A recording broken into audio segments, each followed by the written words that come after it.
Assalamualaikum warahmatullahi wabarakatuh. Saya Dina Humaira dari Prodi Hukum Ekonomi Syariah Unit 1 semester 4 dengan NIM 201-2019-050 ingin menjelaskan tentang buku besar serta klasifikasi buku besar. Jadi, buku besar itu adalah tempat menampung seluruh transaksi yang telah dikelompokkan melalui jurnal atau sebuah buku yang berisi kumpulan akun atau perkiraan. Jadi, seluruh jurnal itu dimasukkan ke dalam buku besar dengan cara memindah bukukan atau dalam istilah akuntansi disebut dengan posting jurnal tersebut ke dalam buku besar. Akun tersebut digunakan untuk mencatat secara terpisah antara aktiva, kewajiban, dan ekuitas. Dengan demikian, akun merupakan kumpulan informasi dalam sebuah sistem akuntansi. Kelompok akun kewajiban akan dijumpai akun hutang, pinjaman jangka panjang, dan lain-lain sesuai jenis kewajiban tersebut.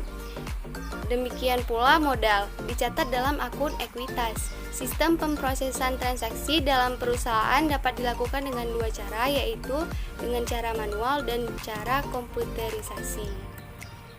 Namun, dari kedua cara tersebut tentu terdapat kekurangan dan kelebihannya masing-masing.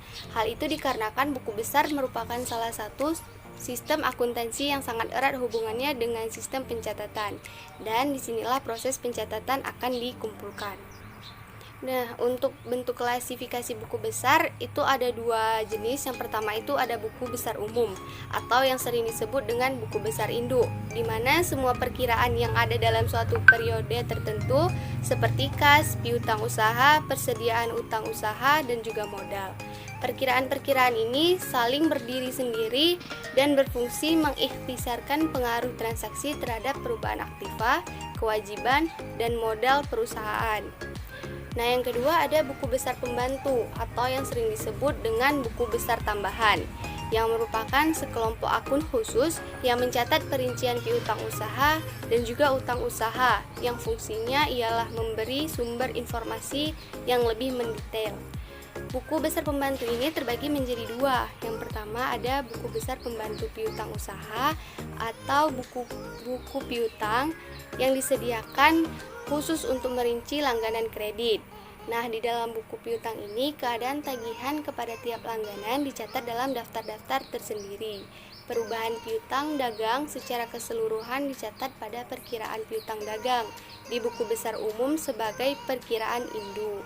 Sedangkan perubahan kepada masing-masing langganan dicatat pada perkiraan masing-masing di dalam perkiraan buku besar pembantu piutang. Buku besar pembantu yang kedua adalah buku besar pembantu utang atau buku utang.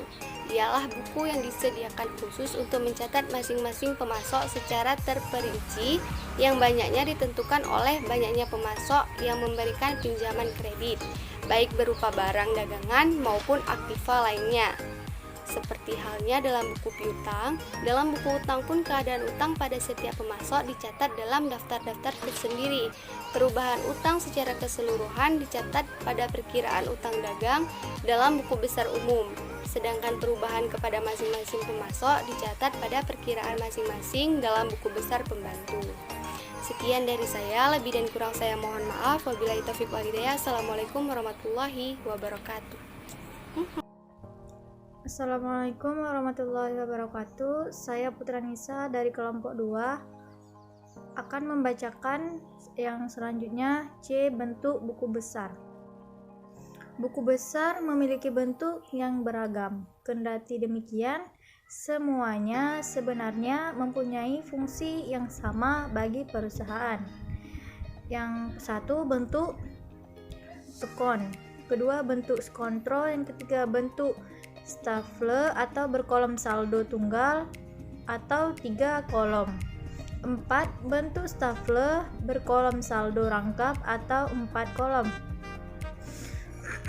Teknik D. Teknik pengkodaan buku besar.